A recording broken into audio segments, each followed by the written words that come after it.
ಮನೆ ಎಲ್ಲ ಬಂದ್ಬಿಟ್ಟು ಖಾಲಿ ಇದೆ. ಅಮ್ಮನವರೆಲ್ಲ ಎಲ್ಲಪ್ಪ ಹೋದ್ರು ಅಂತ ಹೇಳಿದ್ರೆ ಅಮ್ಮನವರು ಸೊ ಅಣ್ಣನ ಮನೆಗೆ ಹೋಗಿದ್ದಾರೆ, ಅಮ್ಮ ತಂಗಿ ಎಲ್ಲ. ಸೊ ಅವ್ರು ಬಂದ್ಬಿಟ್ಟು ನಿನ್ನೆ ಹೋಗಿದ್ದು, ಅವ್ರು ಇವತ್ತು ಬರ್ಬೋದು. ಸೊ ನಾನು ಬಂದ್ಬಿಟ್ಟು ಊಟ ಮಾಡ್ಕೊಂಡು ಹೋಗೋಣ ಅಂತ ಬಂದೆ. ಅಮ್ಮ ಅಡಿಗೆ ಎಲ್ಲ ಮಾಡಿ ಇಟ್ಟೋಗಿದ್ರು. ಮತ್ತು ಅಮ್ಮನೂ ಚಿಕ್ಕ ತಂಗಿ ಮಾತ್ರ ಅಣ್ಣನ ಮನೆಗೆ ಹೋಗಿದ್ದು, ದೊಡ್ಡ ತಂಗಿ ಇಲ್ಲೇ ಇದ್ಲು. ಸೊ ನೈಟು ಅದಕ್ಕೋಸ್ಕರ ನೈಟೇ ನಾನು ಮನೆಗೆ ಬಂದೆ, ಅವಳೊಬ್ಬಳೇ ಇರ್ತಾಳೆ ಅಂತ.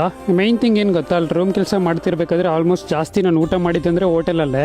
ಅದು ಕೂಡ 3 ಹೊತ್ತು ಊಟ ಮಾಡ್ತಿರ್ಲಿಲ್ಲ. ಅದು 1 ಹೊತ್ತು ಊಟ ಮಾಡೋದೇ, 2 ಹೊತ್ತು ಕುರ್ಕುರೆ ಅದು ಇದು ತಿನ್ಕೊಂಡು ಹೊಟ್ಟೆ ತುಂಬಿಸ್ಕೊಳ್ಳೋದು, ಈ ಥರ ಮಾಡ್ತಿದ್ದೆ.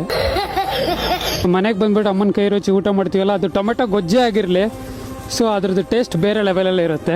ಅಕಸ್ಮಾತ್ ನಾವೇನಾದರೂ ಹೋಟ್ಲಲ್ಲಿ ಹೋಗಿ ಬಿರಿಯಾನಿ ತಿಂದ್ಬಿಟ್ಟು ಬಿರಿಯಾನಿಗೂ ಅಮ್ಮ ಮಾಡಿರೋ ಟೊಮೆಟೊ ಗೊಜ್ಜು ಕಂಪೇರ್ ಮಾಡಿದ್ರೆ, ಸೊ ಟೊಮೆಟೊ ಗೊಜ್ಜು ಟೇಸ್ಟೇ ಬೇರೆ ಲೆವೆಲಲ್ಲಿ ಇರುತ್ತೆ ಅಂದ್ಕೊಳ್ಳಿ. ಏನೂ ಇಲ್ಲ, ಅಮ್ಮನವರು ಕೂಡ ಎಸ್ಟೇಟಲ್ಲೇ ಇರೋದಲ್ವಾ.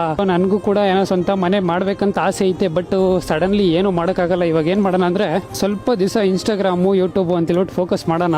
ಸೊ ಅದರಿಂದ ಏನು ಅಮೌಂಟ್ ಎಲ್ಲ ಬರುತ್ತೆ ಅದು ಸೇವಿಂಗ್ಸ್ ಮಾಡಿಬಿಟ್ಟು ಆಮೇಲೆ ನಾವು ಮನೆ ಕಟ್ಟೋಣ. ಇವಾಗ ಮನೆ ಸಡನ್ನಾಗಿ ಕಟ್ತೀನಿ ಅಂದ್ರೂ ತುಂಬ ಕಷ್ಟ ಇದೆ. ನಾವು ಏನು ಮಾಡಬೇಕಂದ್ರೆ, ಸೊ ಒಂದು ಸ್ವಲ್ಪ ಅಮೌಂಟ್ ಎಲ್ಲ ಸೇವಿಂಗ್ಸ್ ಮಾಡ್ಕೊಂಡು ಫಸ್ಟ್ ಒಂದು ಬಾಡಿಗೆ ಮನೆಗೆ ಶಿಫ್ಟ್ ಆಗಿ ಆಮೇಲೆ ಅಲ್ಲಿಂದ ನಾವು ಸ್ವಂತ ಮನೆ ಏನಾದರೂ ಮಾಡಬೇಕಷ್ಟೇ. ಬಟ್ ತುಂಬ ವರ್ಷ ಟೈಮ್ ತಗೋತೀನಿ ಅನಿಸುತ್ತೆ. ಲೇಟ್ ಆದರೂ ಲೇಟೆಸ್ಟಾಗಿ ಒಂದು ಮನೆ ಕಟ್ಟೋಣ.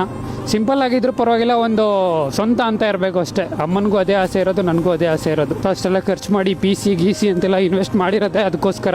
ಗೈಸ್ ಆದಷ್ಟು ಬೇಗ 400K ಫಾಲೋವರ್ಸ್ನ ಕಂಪ್ಲೀಟ್ ಮಾಡಿಕೊಡಿ. ಸೊ ನಿಮ್ಮ ಸಪೋರ್ಟ್ ಇದ್ದರೆ ನಾನು ಎಲ್ಲ ಅಚೀವ್ ಮಾಡ್ಬೋದು. ಸೊ ನಾನು ಹಿಂದ್ಗಡೆ ನೆರಳಾಗಿ ನೀವುಗಳು ನಿಂತ್ಕೊಳ್ಳಿ ಅಷ್ಟೇ, ಇದು ನನ್ನ request. Love you all guys, bye, take care. Next ವಿಡಿಯೋದಲ್ಲಿ ಸಿಗ್ತೀನಿ.